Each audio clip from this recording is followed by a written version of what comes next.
নমস্কার, কবি ভবানীপ্রসাদ মজুমদারের লেখা হাসি কান্না হীরাপাড়ি।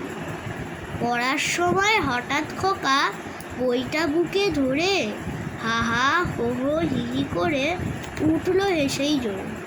মা বললেন, মাথাটা তোর খারাপ হলো নাকি?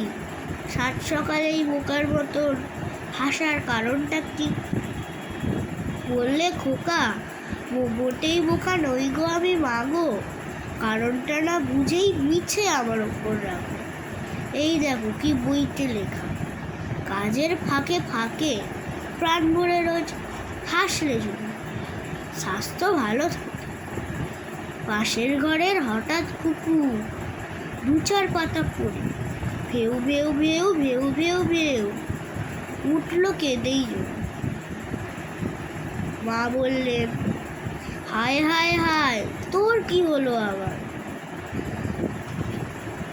লাগলে খিদে, আয় খাবি আয়, তৈরি আছে খাবার। রেগেই খুকু বললে, আমায় ভাবছো পেটুক মেয়ে, কাদার কারণ শুনবে নাকি?